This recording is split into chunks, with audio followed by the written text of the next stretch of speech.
स्त्री अंतर्यामीचा सूर गवसला, पण किनारा अजून लाभला नाही. हो, अगदी खरं. नमस्कार, मी सुवर्णा. तुमचं माझ्या चॅनलमध्ये खूप खूप स्वागत आहे. पहा ना, स्त्री कोण असते, स्त्री काय असते, तिचा स्वभाव कसा असतो, ती कशी नाती जपते, नाती तिच्यासाठी कशी मौल्यवान असतात आणि ज्या प्रकारची स्त्री असते, जसा स्वभाव असतो तशी तिनं ती नाती जपलेली असतात. अगदी ज्या पद्धतीनं जी साडी असते, ज्या साडीला जपलं जातं, अगदी तशा पद्धतीनं काही स्त्रिया नाती जपतात. काही स्त्रिया जी साडी आहे ती अशी फेकून देतात. अगदी तशाच प्रवृत्तीच्या स्त्रियासुद्धा नाती जपत असतात. पहा ना, स्त्रीचं आयुष्य हे अनेक नात्यांच्या रंगीबेरंगी आणि काही नाजूक, काही पक्क्या धाग्यांनी तोलून धरलेलं असतं. मात्र सगळ्या स्त्रियांच्या बाबतीत सारखी नसतेच. जसा तिचा स्वभाव असतो ना, तसा नात्यावर प्रभावही असतो. एखादी मनमिळावू, सर्वांना जोडून ठेवणारी आणि त्यासाठी कष्ट करणारी स्त्री असेल तर तिचा अनेक नात्यांचा पीळही मग घट्टच असतो. या विरुद्ध एखाद्या तुसडे असतात, अतिस्पष्ट बोलणाऱ्या गर्विष्ठ स्त्रीला तर नात्यांमध्ये प्रेम मिळणं कठीणच असतं. आपली ही नाती म्हटलं तर आपल्याला जगण्याला अर्थ प्राप्त करून देणारी असतात आणि नसली तरी रोजच्या जगण्यावर फारसा फरक न पडणारी. असं म्हणतात की तोरणाला आणि मरणाला नातेवाईक हवे असतात, पण आत्ताच्या काळात तेही तितकं महत्त्वाचं राहिलेलं नाहीच. स्त्रीच्या आयुष्याला व्यापून टाकणाऱ्या या नात्यांची तुलना साडीसोबत अगदी करावीशी वाटते. पाहणा, दुकानात जशा अगदी कमी किमतीपासून ते अतिशय महागड्या साड्या असतात ना किमतीच्या, तसाच काही नातीसुद्धा आपल्यासाठी काही कमी महत्त्वाची तर काही अतिशय महत्त्वाची अशी असतात. काही नाती खूप आवडलेल्या पण महाग असलेल्या अगदी साडीसारखीच असतात. आपली इच्छा असली तरीही नाही जोडू शकत. काही नाती न आवडलेल्या साड्यांमधून एखादी साडी निवडावी लागावी ना, अशीच अगदी असतात. जसं की पदरी पडलं आणि पवित्र झालं म्हणतं ना, मग निभावून न्यायचं असतं नातं.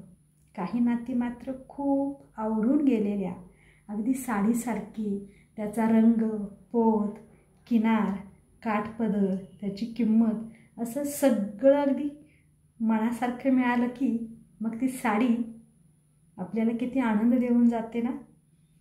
अगदी तसंच आवडीचं नातं आनंद देणारं असतं. काही नाती आहेराला द्यायची अगदी साडीसारखी असतात, किमतीने साधारण, आपल्याला झेपेल अशा बजेटची.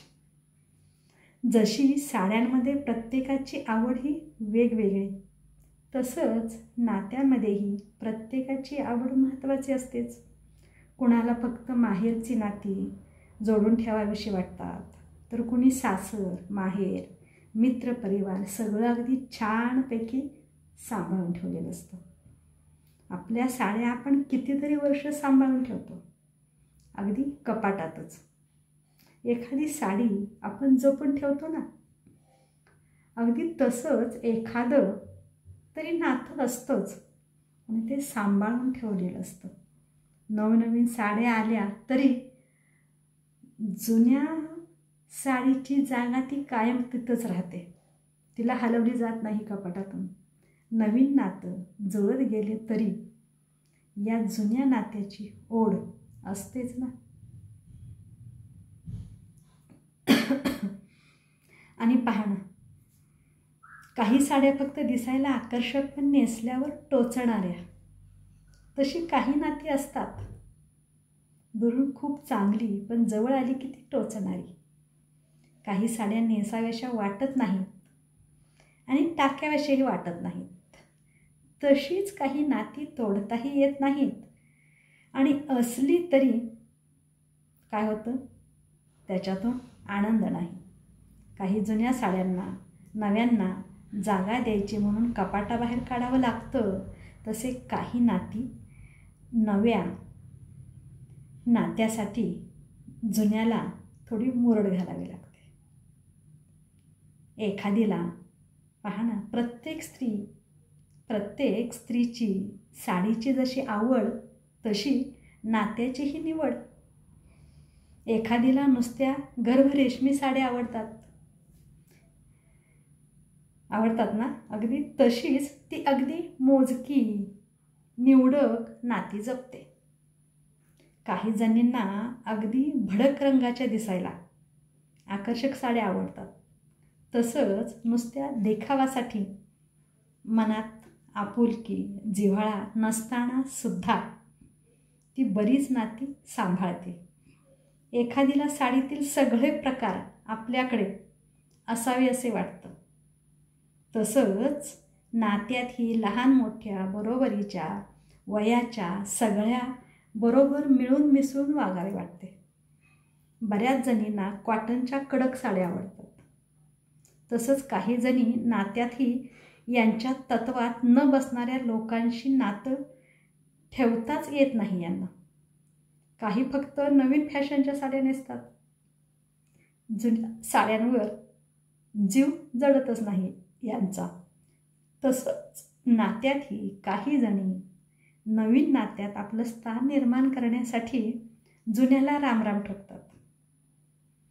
आणि मग आपल्यापैकी कितीतरी जणींना अगदी झुळझुळीत स्वतःला आरामदायक वाटेल अशा साड्या नेसतात.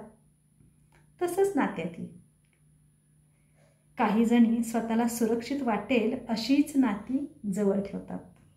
प्रत्येक स्त्रीशी जशी साडीची स्वतंत्र आवड निवड असते, अगदी तशीच नात्यांच्या बाबतीतही तिची वैयक्तिक आवड असतेच. कुठे मन मोकळं करायचं आणि कुठे हातचं राखायचं हे तिला अगदी बरोबर कळत असतं. तर अशी असते ही स्त्री. जशी स्त्री असते, जसा स्वभाव असतो, तशी ती नाती जपत असते, नात्याला राखत असते. काही नाती जवळची असतात, काही लांबचे असतात, काही हवीशी वाटतात, काही नको वाटतात, असे अनेक प्रकारचे असतात. काही अगदी मौल्यवान असतात, काही अगदी पैठणीच्या साडीसारखी नाती असतात, काही रेशमी साडीसारखी नाती असतात, काही कॉटनच्या साडीसारखी नाती असतात.